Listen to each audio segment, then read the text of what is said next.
I watched two thick files slide across the glass table. One was a quiet exit, the other a nuclear button. My ex-husband texted me the word please for the first time in his life, right as a notification for a billion-dollar award lit up my screen. When he rushed into the coffee shop to beg, he had no idea the richest man in America was watching, and I was the reason. My name is Sloan Merritt, and at 37 years old, I was sitting in a leather chair that cost more than my ex-husband thought I earned in a year. The rain lashed against the floor-to-ceiling windows of Waverly and Shaw, turning the Pittsburgh skyline into a gray, weeping blur. It sounded like a countdown. Tick, tick, tick. I pulled my faded cardigan tighter around my shoulders. It was part of the costume. The modest, reliable, invisible wife. Across the expanse of polished mahogany, Tessa Markham watched me with eyes like cut glass. She was sharp, minimalist, and terrifyingly expensive. She did not waste movement. She simply placed two thick binders on the table between us. They landed with a heavy, final thud. "Folder A," Tessa said, her voice devoid of sympathy. The quiet exit. Standard non-disclosure agreement, a lump sum alimony payout that he considers generous, and you fade into the background. Clean. Painless. She tapped the second binder. It was thicker. Folder B. She continued. Scorched earth. Federal investigation triggers. Forensic accounting. We expose the shell companies. We expose the bid rigging. But if we open this, Sloan, there is no closing it. I looked at the binders. Graham Pierce, my soon-to-be ex-husband, had filed the papers because he had done the math. He looked at me and saw a contract audit freelancer. He saw a woman who checked spreadsheets for rounding errors and clipped coupons for groceries. He saw a dead weight attached to his rising star at Ironclad Aeronautics. He thought he was cutting loose a liability. He was wrong. My phone vibrated against the table surface. It was a single, short buzz. I glanced down. It was not a text. It was a notification from a secure server. I unlocked the screen with a thumbprint. The email was encrypted, but the subject line was enough Project Award Notification Coastal Sentinel Grid. My breath caught in my throat. The Coastal Sentinel Grid, the emergency communication infrastructure for the entire eastern seaboard. The contract was worth billions, and the award had just gone to the company I secretly owned. The same contract Graham had built his entire promotion strategy around securing for Ironclad. I remembered the last time I saw him, 3 days ago, in our kitchen. He had looked at me with that pitying smile, the one he used when he handed a waiter a $5 tip. "Don't cling. Sloan," he had said, smoothing his tie. "You're a survivor. You'll be fine. Just try to find someone more your speed." My phone buzzed again, continuous this time. A string of desperate vibrations. I flipped the screen up. It was Graham. "I need to see you alone. Please." The word please sat there, glowing on the screen. He never said please. He demanded. He expected. He manipulated, but he did not beg. He must have heard the rumors starting to swirl at the office. He could smell the smoke, even if he did not know I was holding the match. "If you choose folder B," Tessa said, interrupting my thoughts, "they will come for you. Ironclad has a PR machine that can turn a saint into a sinner in 24 hours. They will paint you as the bitter, unstable ex-wife who is hallucinating conspiracies to get revenge. It will get muddy." I reached out. My fingers hovered over folder A. It would be so easy to take the money and disappear. I could go back to the shadows. I could enjoy my billions in silence. Then I thought of his smile. That pity. The way he had looked at my father's calloused hands at our wedding as if they were contaminated. I shifted my hand and rested my palm flat on folder B. The leather cover felt cool under my skin. "If I push the button," I asked, my voice steady, "in what order do they fall?" Tessa's lips twitched. It was almost a smile. "First, his security clearance. she said, then his assets, then his reputation, finally, his freedom. I want the map. I said, I want to see every pillar, every money line, every email thread. I want to know exactly which wire transfer triggers the federal audit. I looked up at her, and for the first time, I let the mask of the meek housewife slip. I don't want to win. Tessa, I told her, I want them to have no road back.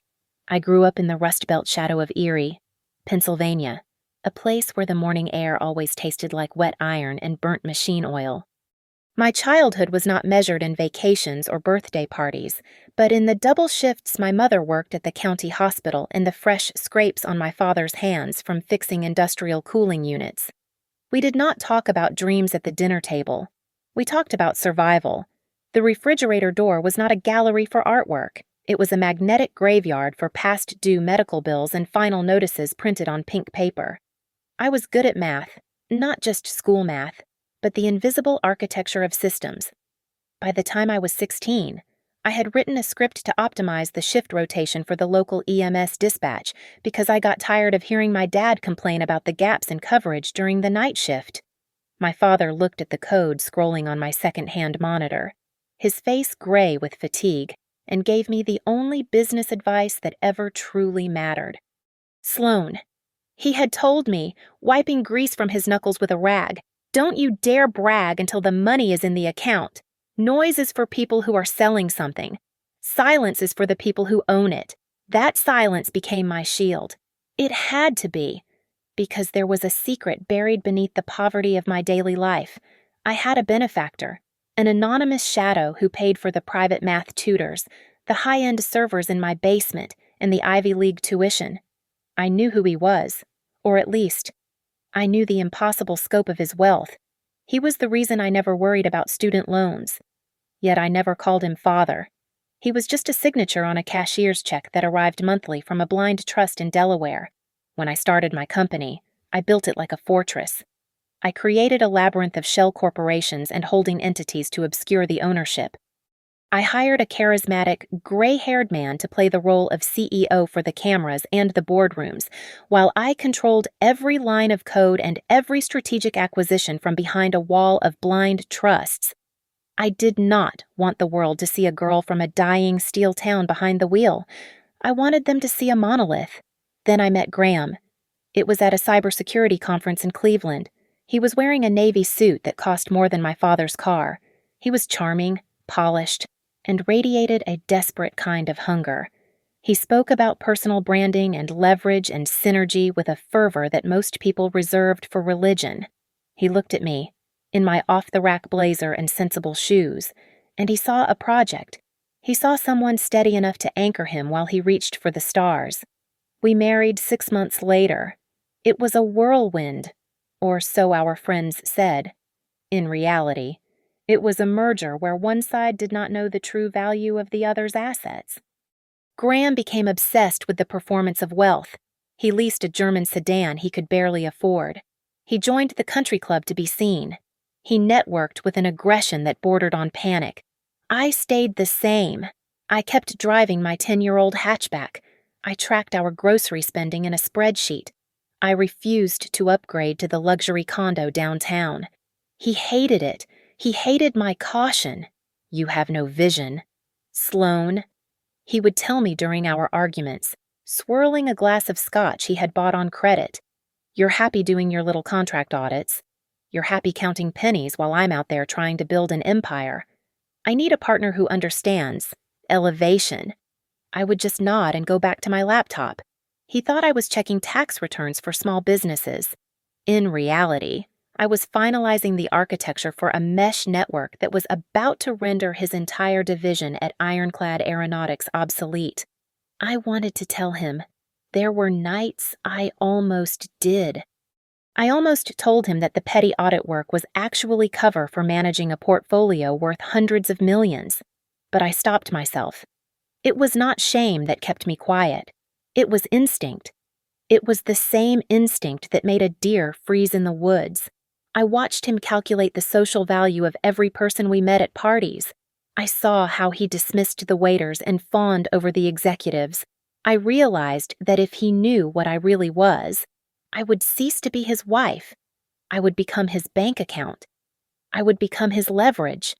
The realization hit me on a Tuesday evening while I was folding laundry and he was shouting at a subordinate on the phone. Graham did not love me. He loved the stability I provided so he could gamble with his career. He loved having a safety net. But I knew, with the cold certainty of a mathematical proof, that the moment he found a ladder that reached higher than I could lift him, he would not just climb it, he would kick me in the face on his way up. Graham came home one evening vibrating with the kind of energy usually reserved for religious converts or gambling addicts on a winning streak. He had finally caught the eye of Vance Cross, the new CEO of Ironclad Aeronautics. Vance was a legend in the defense industry, a man known for his silver hair, his bespoke suits, and a reputation for swallowing smaller competitors whole. Graham spoke of him as if he were a god who had descended from Olympus to bless our mediocre existence. He invited us to the estate in Lake Forest, Graham said, gripping my shoulders. Do you understand what this means? Sloan. It is the inner circle. Saturday night. You need to buy something. Elegant. Not the usual stuff you wear.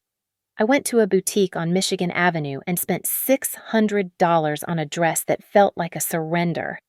It was emerald green silk, cut low enough to be interesting but high enough to be respectable. I hated it. It felt like packaging. The party was a display of aggressive wealth. The driveway was filled with cars that cost more than the house I grew up in. Inside, the air smelled of expensive cologne and fear.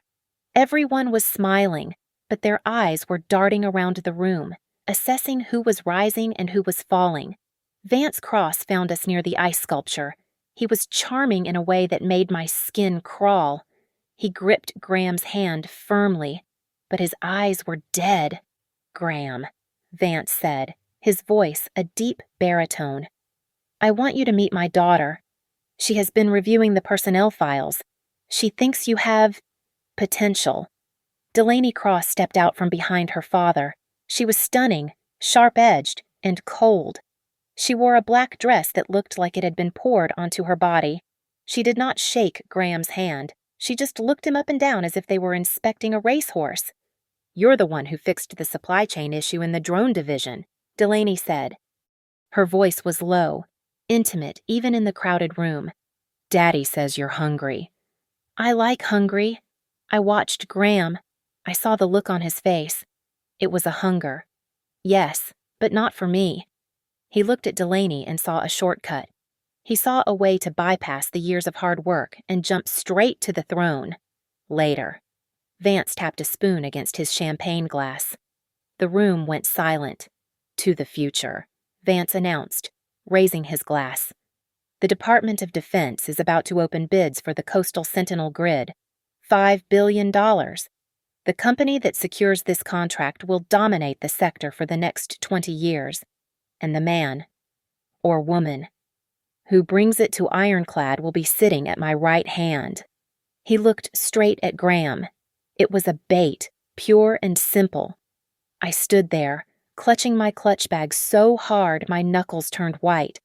I had to force myself not to laugh. The Coastal Sentinel grid. Ironclad was scrambling to bid on it as a prime contractor, but they had no idea that the mesh technology required for the grid was proprietary.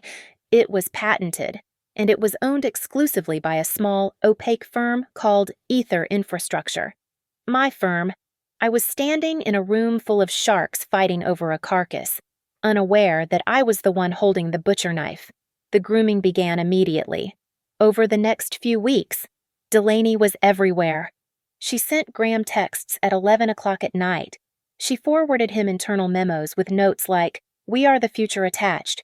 Graham started bringing classified documents home, leaving folders stamped confidential on the kitchen island next to the fruit bowl.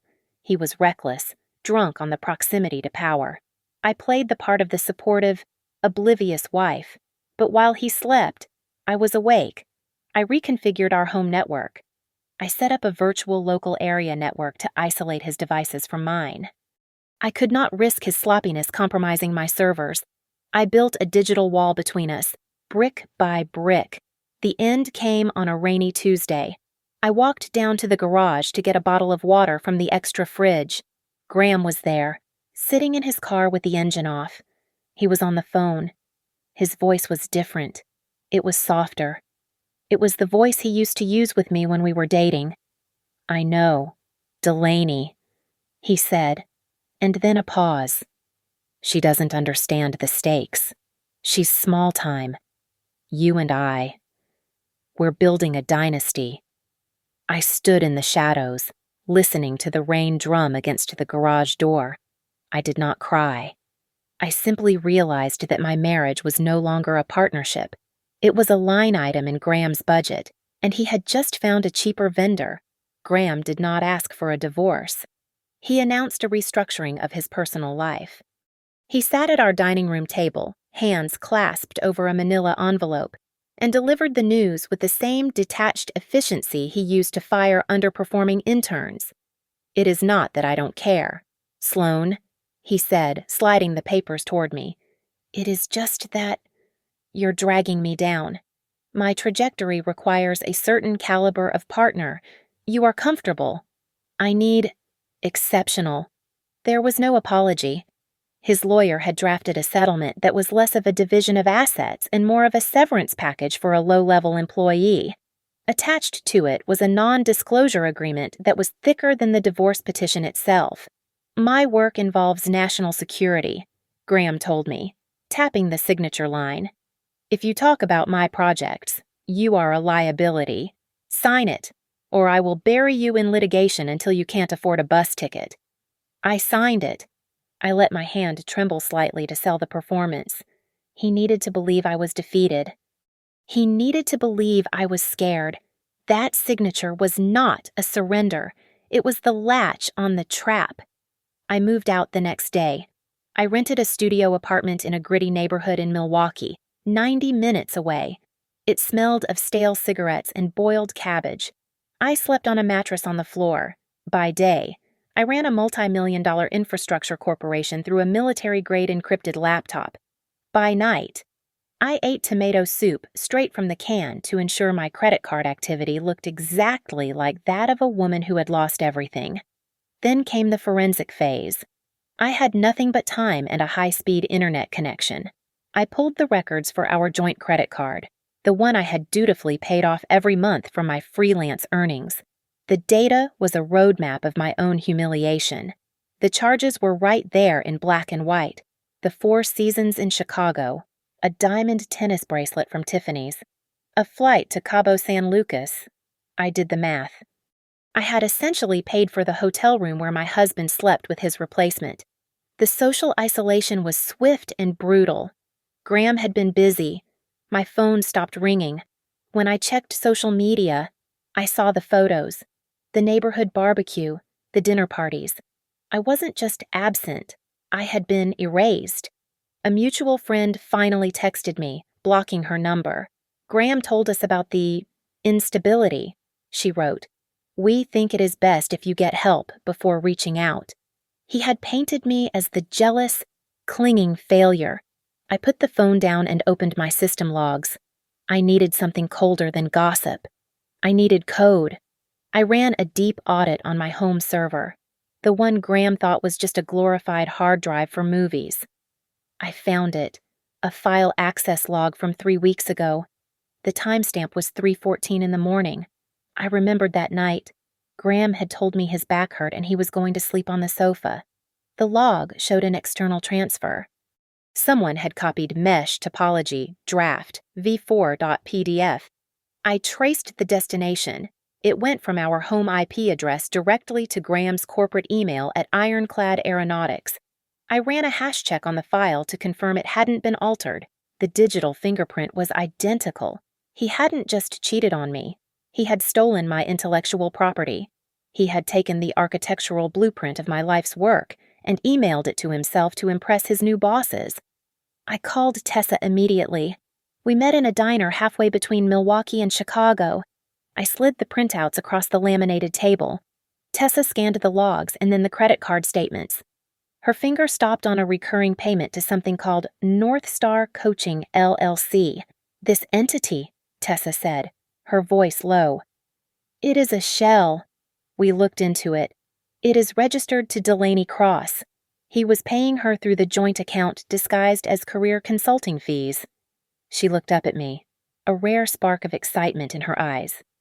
The NDA has a standard nullification clause for criminal activity, Tessa explained. Using marital funds to launder payments to a mistress is fraud. Stealing proprietary data is corporate espionage. The moment he did this, he voided his own protection. I looked at the grease-stained napkin holder. I felt a strange sensation in my chest. The heavy, suffocating weight of the last month was gone.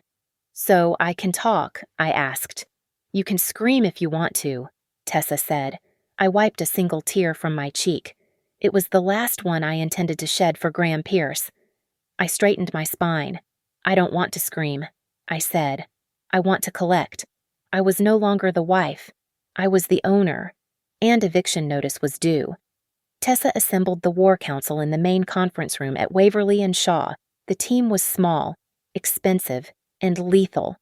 On one side sat Rafe Calder, a digital forensics expert who spoke about 4 words an hour and typed like he was trying to murder his keyboard. On the other side was Moira Quill, a forensic accountant with a face made of stone and a soul made of audits. Show her the money first, Tessa commanded. Moira tapped a key, and a complex flowchart appeared on the wall monitor. It looked like a map of veins, all bleeding red ink. We call this the exsanguination, Moira said, her voice dry. Graham has been moving funds from your joint savings and his primary checking into an entity called North Star Coaching LLC. On paper, it is for executive leadership consulting. He is paying them $15,000 a month. I stared at the screen. Straight to Delaney, I said. Exactly, Moira replied. But here is the interesting part. The money does not stay in the LLC. Within 24 hours of every deposit, the funds are wired out to pay for a lease on a Porsche Cayenne, a high-limit credit card bill with balances from luxury boutiques, and a massive student loan consolidation service. She is not investing the money. She is spending it. I stared at the screen. Graham thought he was investing in a power couple dynamic. In reality, he was just a host body. Delaney did not love him. She was stripping him for parts. Now the data, Tessa said, nodding to Rafe. Rafe did not look up from his screen. He just swiped a finger, and a new graphic replaced the money map. Chain of custody. Rafe grunted. Tuesday, 3:14 in the morning. Source iPad, master bedroom, file mesh topology. Draft V4 PDF. It moved to his personal Gmail. Then to his ironclad corporate account. Then to a secure shared drive labeled Bid War Room. He renamed the file to Ironclad Proprietary Architecture V1, but he didn't scrub the metadata. The hash value is identical. It is a digital fingerprint. He stole your work and slapped his name on it. We have him on adultery, wire fraud, misappropriation of marital assets, and corporate espionage, Tessa summarized, ticking them off on her fingers. Folder B is getting heavy. We need to freeze it, I said. Already drafted, Tessa replied. We are filing an emergency preservation order. The moment he gets served, if he deletes a single email or shreds a single receipt, he commits spoliation of evidence. It turns a civil dispute into a felony obstruction charge. I sat back, looking at the evidence of my husband's stupidity. There was one card I was still holding close to my chest. My father. The world knew Harlan Wraithmore as a recluse worth $1.5 trillion, but no one knew he was the man who paid for my first server rack. If I let that secret out, this would stop being a story about justice and start being a story about a gold digger getting crushed by a titan. I needed to win this on my own merit. I needed Graham to lose to Sloan Merritt, not to the Wraithmore fortune. We have enough to bury him, Moira said, but it is circumstantial regarding his intent. He could claim he uploaded the file by mistake. We need a confession, Tessa said. We need him to admit he knew what he was taking. We need him to say it out loud. He won't talk to lawyers. I said, he thinks he is smarter than everyone in the room. If I bring lawyers, he will clam up. Then don't bring lawyers. Tessa said, get him alone. Play the victim. Make him feel safe. Make him feel like he has already won. I pulled out my burner phone. My hands were steady. I typed the message that would end his life as he knew it. 7:30 tomorrow morning. I typed. The coffee shop on the corner of Lake and Ninth. Come alone. I hit send. The trap was set. Now I just had to wait for the mouse to come looking for the cheese. I sat in my car outside the coffee shop on the corner of Lake and Ninth. The engine was off. My hands rested lightly on the steering wheel, perfectly steady. I was not here to beg. I was not here to plead for closure. I was here to collect a debt. The dashboard clock flipped to 7:29. Tick. At exactly 7:30, my phone exploded with light. The notification banner stretched across the screen. The National Continuity Commission had just released the award notice for the Coastal Sentinel grid. The winner was Ether Infrastructure. Inside the coffee shop, the large television mounted above the counter switched to a breaking news alert. I watched through the rain-streaked window. The chyron flashed red. Then, a photo appeared on the screen. It was a professional headshot taken 3 days ago. I was wearing a white suit, my hair pulled back, staring into the lens with the eyes of a predator. The caption read, Mystery CEO Revealed. I stepped out of the car and walked into the shop. The bell chimed. Graham crashed through the door 10 seconds later. He had forgotten his coat. His expensive shirt was soaked through, clinging to his chest. His hair was plastered to his forehead. He looked wild, frantic, and small. He stared at the television, then at me, then back at the television. He stumbled toward my table and collapsed into the chair opposite me. He was breathing hard, like a man who had just run a marathon to escape a fire. Is it real? He gasped, water dripping from his nose. Sloan, tell me it isn't real. Ether Infrastructure, you. I took a slow sip of my black coffee. I did not offer him a napkin. Sit down.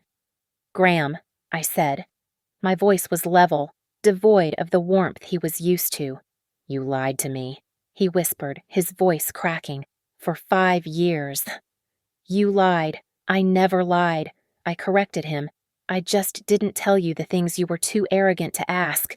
You don't know me, Graham. You never did. You only knew the role I cast for you. The quiet wife. The little auditor. You liked that version because she made you feel tall. He wiped his face with a trembling hand. Vance is going to kill me. The bid. We built the whole ironclad proposal around the architecture I gave them. If you own the patent.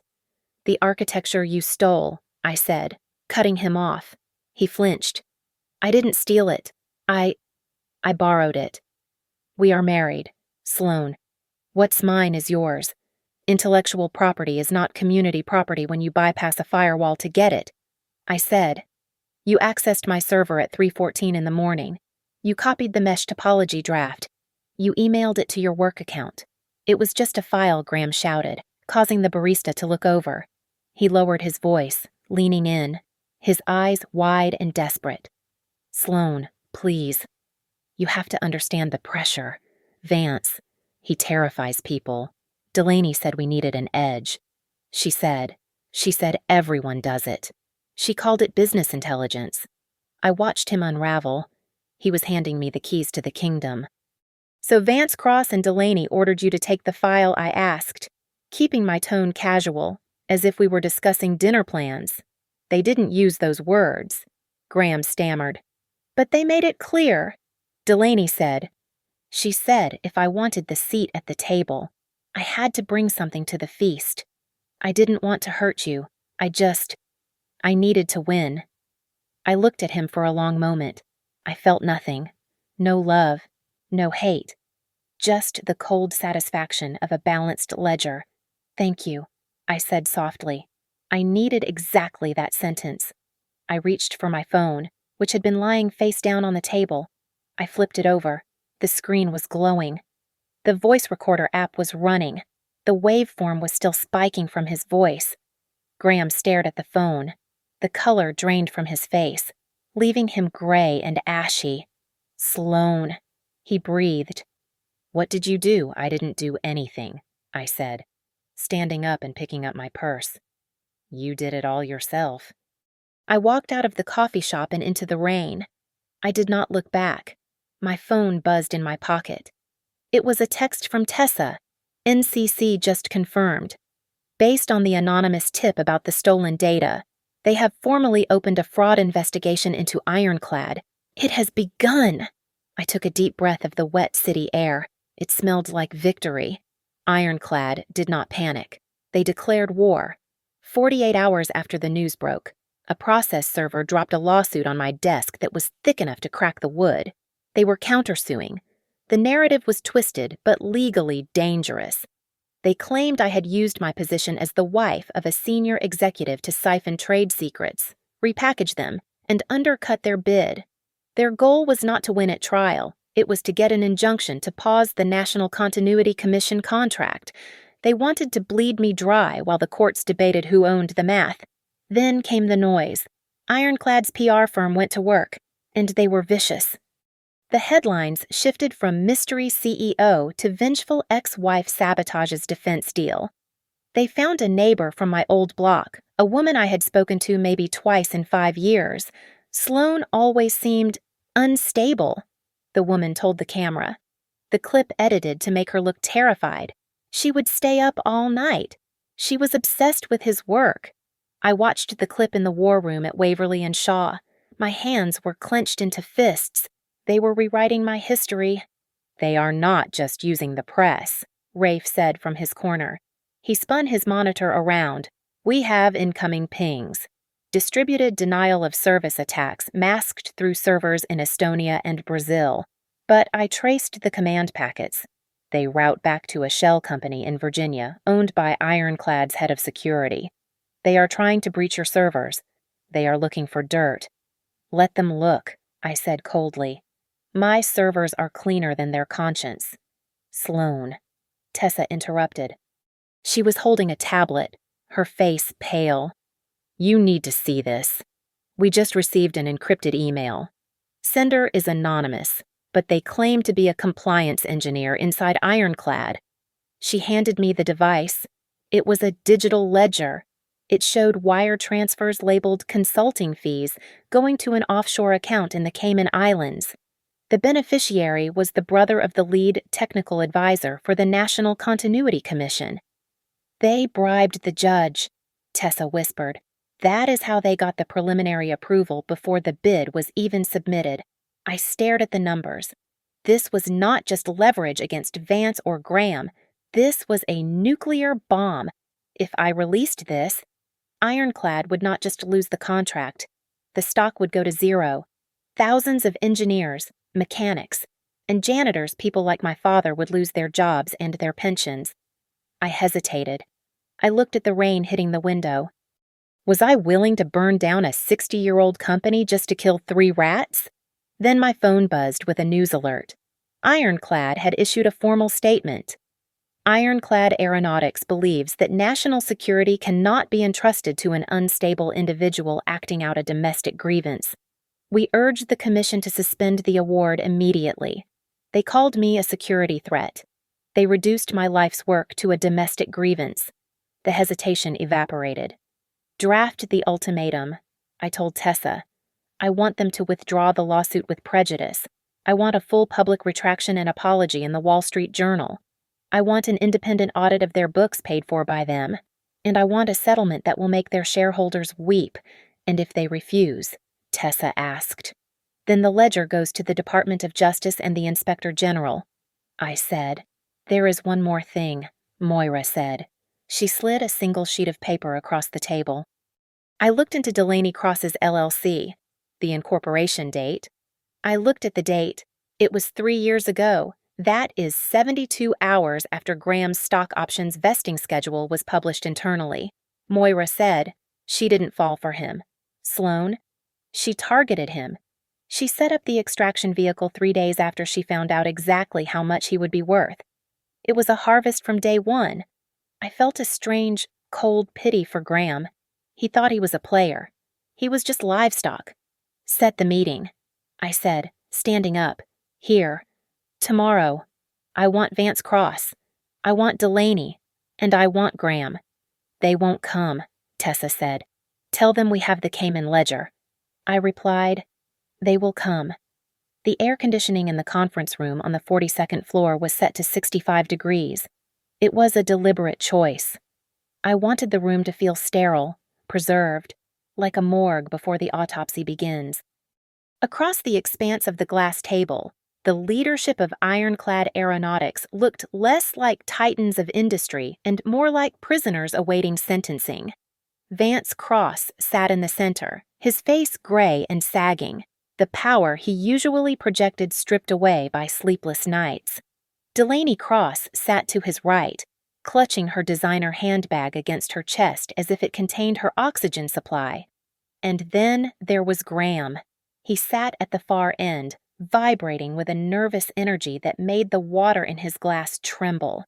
He would not look at me. Tessa did not offer them coffee. She stood by the whiteboard, a marker in her hand. Let's review the timeline, Tessa said.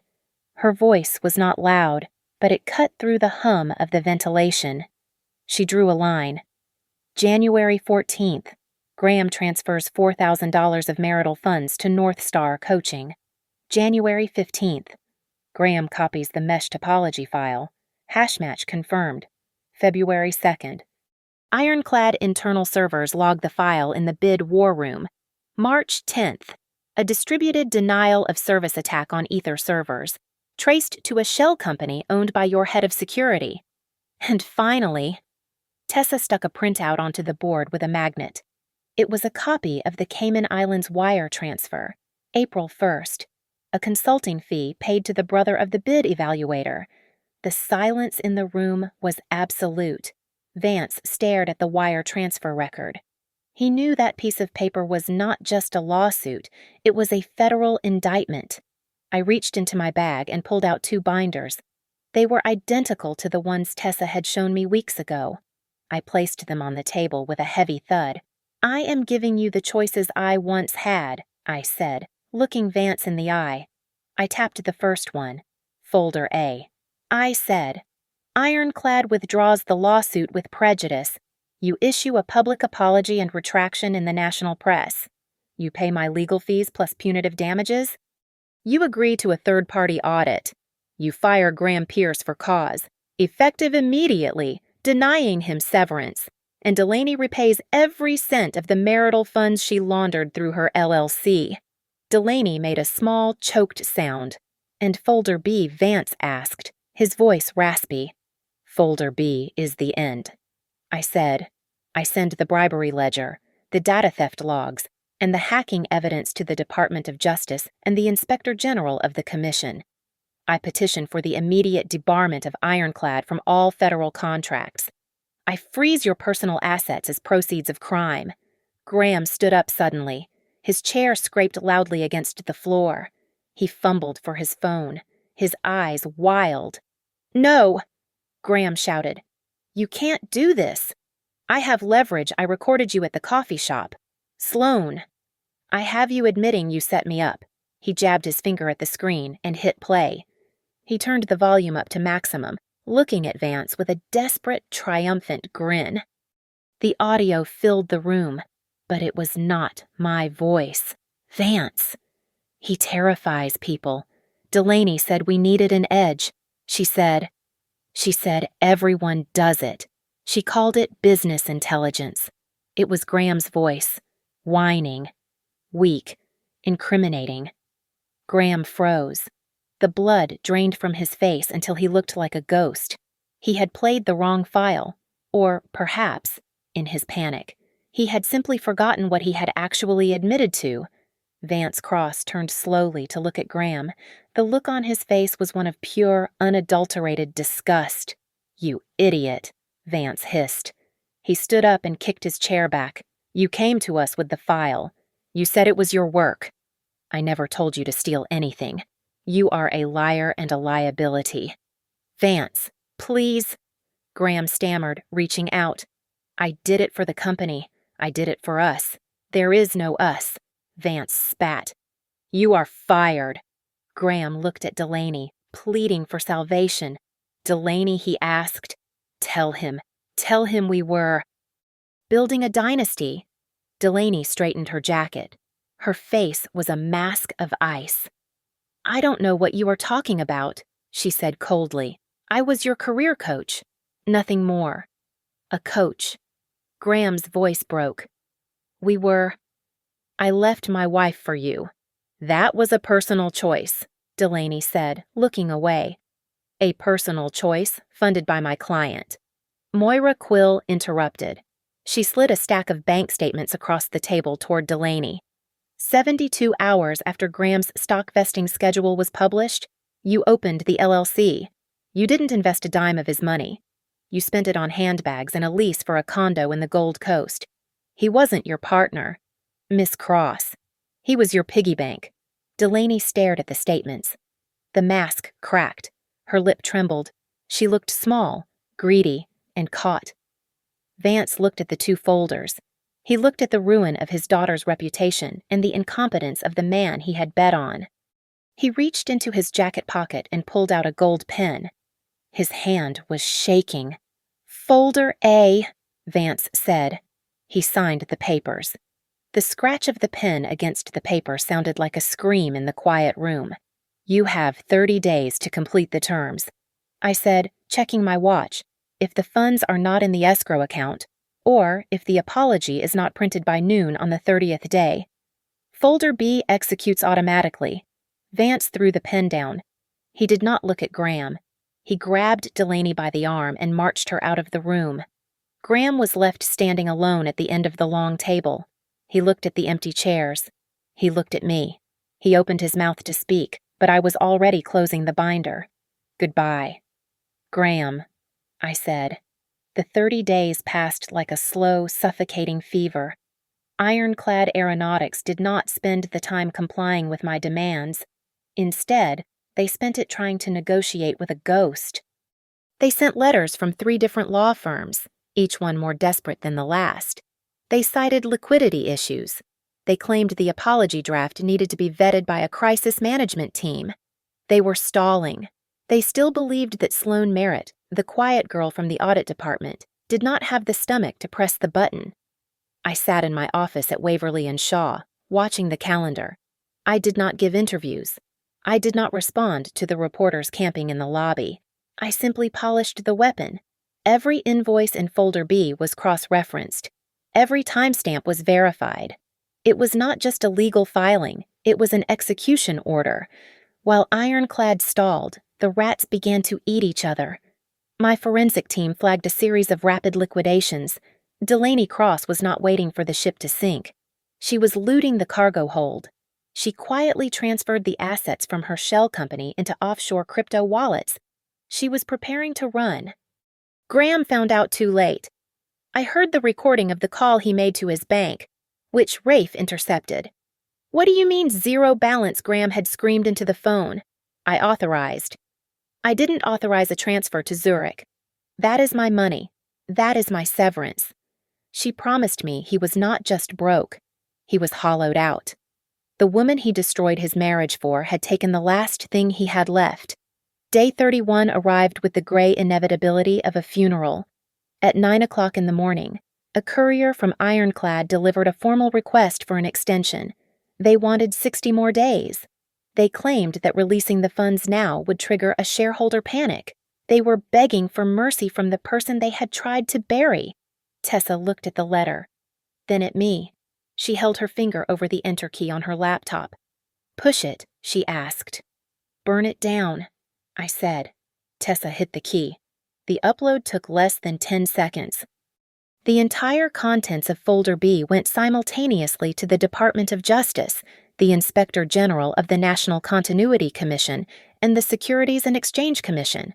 We included the unredacted bribery ledger, the logs of the data theft, and the evidence of the server attacks. The effect was instantaneous. It was a domino chain made of concrete blocks. By noon, the news broke. The National Continuity Commission announced an immediate, indefinite suspension of ironclad aeronautics from all federal contracting pending a criminal probe. The stock market reacted with violence. Ironclad shares plummeted 40% in 20 minutes. Trading was halted. The board of directors, realizing they were facing prison time for negligence, turned on Vance Cross. They issued a statement stripping him of his chairmanship before the market even closed. Then came the blue windbreakers. I watched it on the cable news feed in the conference room. Agents from the FBI and the Defense Criminal Investigative Service swarmed the ironclad headquarters. They carried empty cardboard boxes in, and they carried full boxes out. They seized computers. They seized phones. The camera caught a glimpse of Graham being escorted out of the building by 2 security guards. He was not wearing his jacket. He looked small and terrified. A reporter shoved a microphone in his face. "Mr. Pierce, did you know about the bribery scheme? Did you steal the data?" Graham looked at the camera, his eyes wide and wet. I was just doing what they told me," he shouted, his voice cracking. "Vance said it was standard procedure. I didn't know. Please, I didn't know he was the scapegoat. Delaney was gone. Vance was lawyering up, and Graham was left holding the bag in front of the entire world. I turned off the television. The silence returned to the room, but it felt different now. It was the silence of a battlefield after the artillery stops. My phone buzzed on the mahogany table. It was a text message from a number I did not recognize, but the area code was from a private satellite network. I opened it. The message was from the executive assistant to Harlan Wraithmore. "Mr. Wraithmore is en route to the hearing. He is not coming to save Mr. Cross. He is coming to acknowledge you." I stared at the screen. The man worth $1.5 trillion, the ghost who had funded my life from the shadows, was stepping into the light. He wasn't coming to rescue the company. He was coming to make sure the world knew exactly who his daughter was. The congressional hearing room was packed tight, buzzing with the electric tension of a coliseum before the lions are released. The oversight committee sat on the raised dais, looking down at the witness table where Vance Cross, Delaney Cross, and Graham Pierce sat in a row. The press gallery was overflowing. They had come expecting a domestic drama, a story about a bitter ex-wife trying to ruin a defense contractor. They were about to witness a demolition. Tessa stood at the podium. She did not waste time with opening remarks. She simply pressed a button on the console. "We have recovered deleted audio from the ironclad internal servers," Tessa announced. "This voicemail was sent from Vance Cross to Graham Pierce on January 14th. The room went silent. Then, Vance's voice, unmistakable and ragged with desperation, filled the chamber. "Graham, stop asking questions about the ethics. Get the file from your wife. Do it while she is asleep if you have to. Get the architecture. At all costs. Or you are finished." Vance closed his eyes. He knew it was over. Beside him, Delaney stood up abruptly. She grabbed her purse, her face pale. I have a medical condition," she stammered, looking toward the exit. "I need to leave." 2 federal marshals stepped in front of the doors, their faces impassive. A committee member spoke into the microphone. "Sit down, Ms. Cross. We have questions regarding the laundering of stolen funds through your LLC. You are not going anywhere."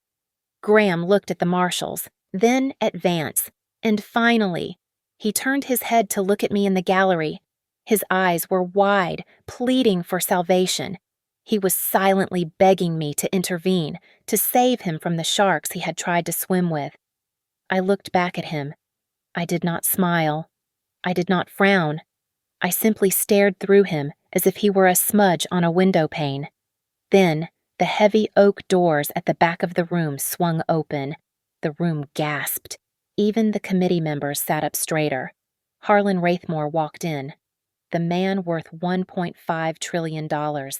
He moved with the quiet gravity of a planet entering a room full of asteroids. He took the stand not as a defendant, but as a witness. "Mr. Wraithmore?" the chairman asked. his voice respectful. "What is your relationship to Ms. Merritt?" Harlan looked at me. For the first time in my life. He smiled publicly. "Sloane Merritt is my daughter," Harlan said. The press gallery exploded with flashes. But let me be clear, I did not build ether infrastructure. She did. I did not write the code. She did. I stayed in the shadows because she asked me to. She wanted to build something that no one could say was given to her. I only stood behind her to ensure that men like Vance Cross could not break her. The gavel came down an hour later. The committee formally reaffirmed the Coastal Sentinel grid contract for ether infrastructure, citing Ironclad's systemic corruption and compromise. It was a rout. Vance was arrested at the back exit, handcuffed in front of the cameras. Delaney was served with a subpoena for financial fraud. Ironclad faced immediate bankruptcy and restructuring. I did not let the company die. However, I authorized my team to buy the manufacturing division of Ironclad, the clean part, where the honest mechanics and engineers worked. I saved 3,000 jobs that day. That was the difference between me and them. My revenge was surgical. It did not have collateral damage. I walked out of the building and down the marble steps. Graham was waiting for me at the bottom. He looked ruined. He had lost his job, his reputation, his mistress, and his freedom was hanging by a thread. He fell to his knees on the sidewalk, oblivious to the photographers. "Sloane," he cried out, reaching for the hem of my coat. "Sloane, please. I am sorry. I was stupid. But I love you. You know I love you." I stopped. I looked down at the man I had once shared a bed with. "You don't love me, Graham," I said, my voice cutting through the wind. "You love access." I turned my back on him and walked toward my waiting car. I did not look back. The next morning, I stood in my new corner office overlooking the city. The rain had stopped. The sun was shining on the steel and glass. I signed the deployment order for the national grid. My signature was bold, dark, and permanent. I had spent my life hiding in the blind spots to survive. I had made myself small so others could feel big. But as I looked out at the horizon, I knew those days were gone. I was public now, and I would make sure that no one would ever dare to make me small again. Thank you so much for listening to this story. I would love to know where you are tuning in from, so please leave a comment below and share your thoughts on Sloane's revenge. If you enjoyed this video, please make sure to subscribe to the channel. Lily Revenge Stories, like the video, and hit the hype button to help this story reach even more people. Your support means the world to us.